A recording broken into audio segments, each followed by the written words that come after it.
Assalamualaikum warahmatullahi wabarakatuh. Nama saya Dede Indriani dari kelas Akuntansi A Karyawan. Saya akan memaparkan mengenai tugas Kombis 2 yang diampu oleh dosen pembimbing Bapak Muhtar Abdul Qadir SEMM.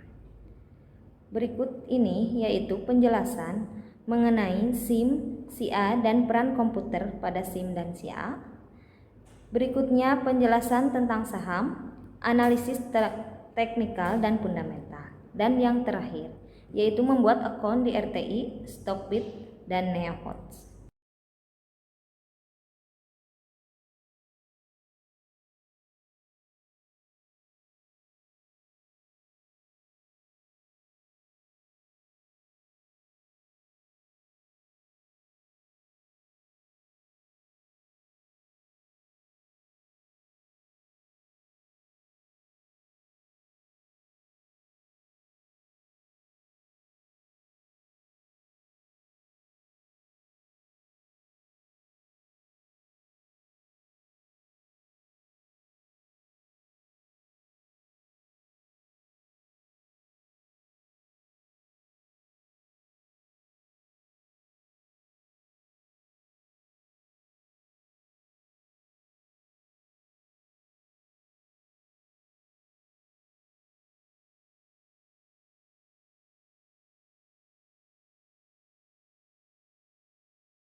Pengertian saham, analisis teknikal dan fundamental.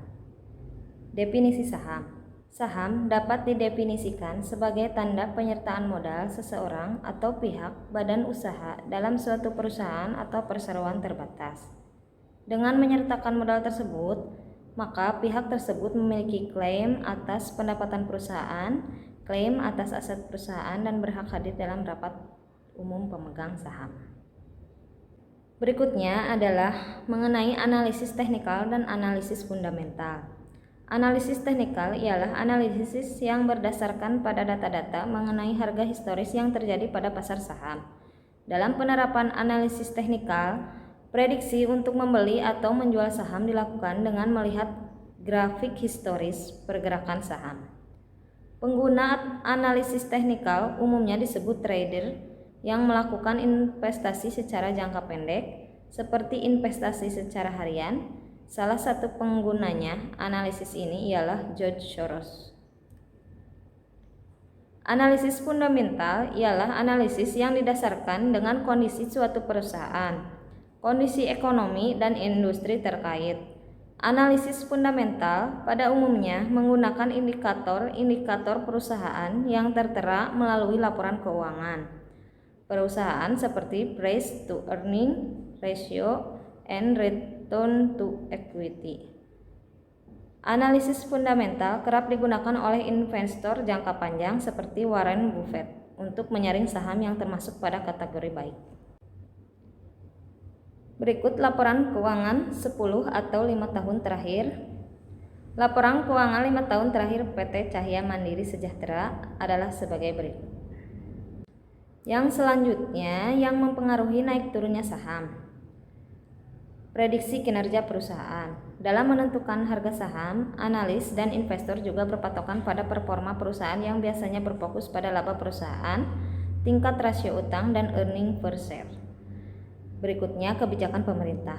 Peran pemerintah dalam urusan naik turunnya harga saham juga cukup besar, karena kebijakan-kebijakan pemerintah biasanya langsung berdampak pada sektor ekonomi, seperti kebijakan PMA, penanaman modal asing, dan kebijakan ekspor, impor, dan lain-lain. Yang berikutnya, kebijakan perusahaan.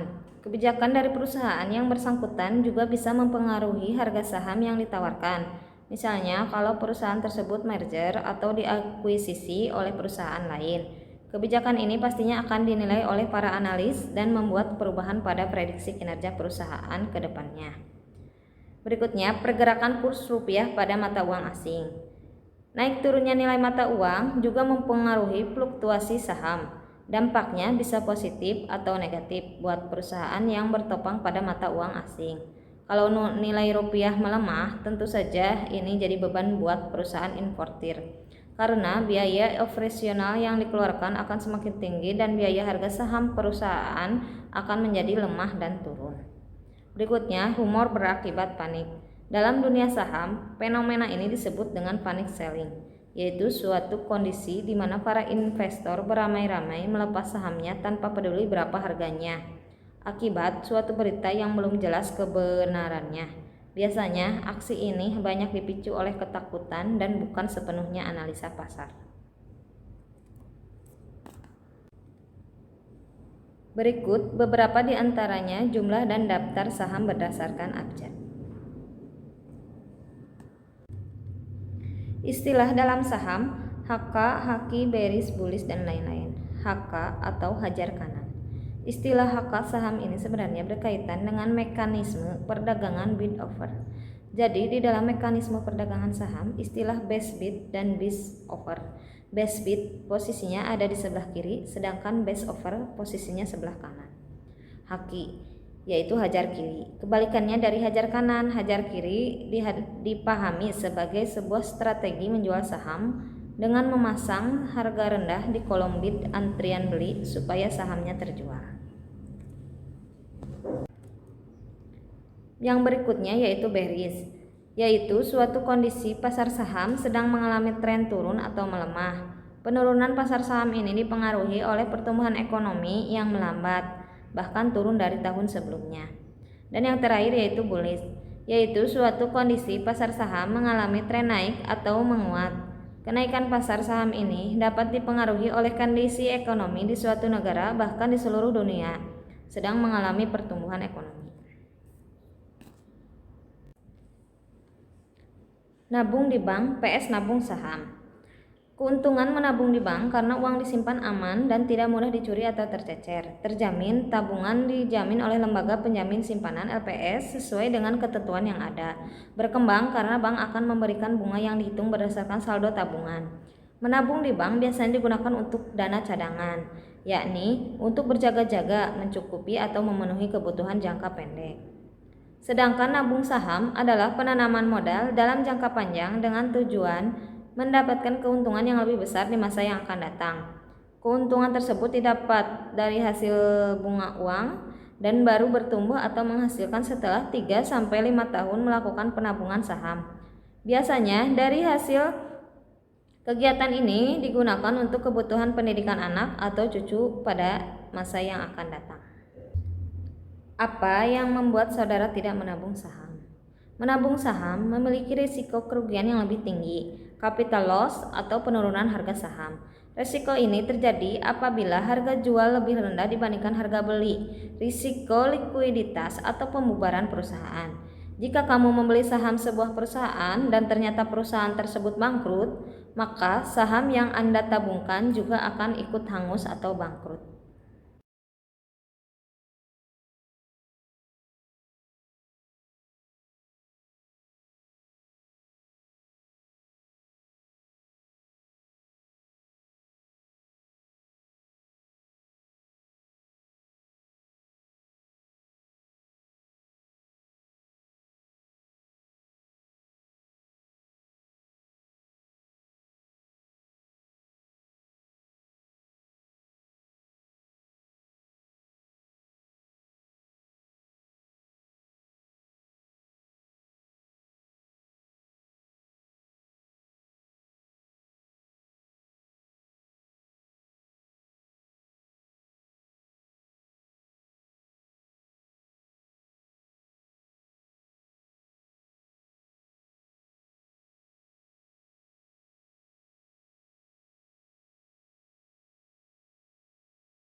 Sekian penjelasan dari saya.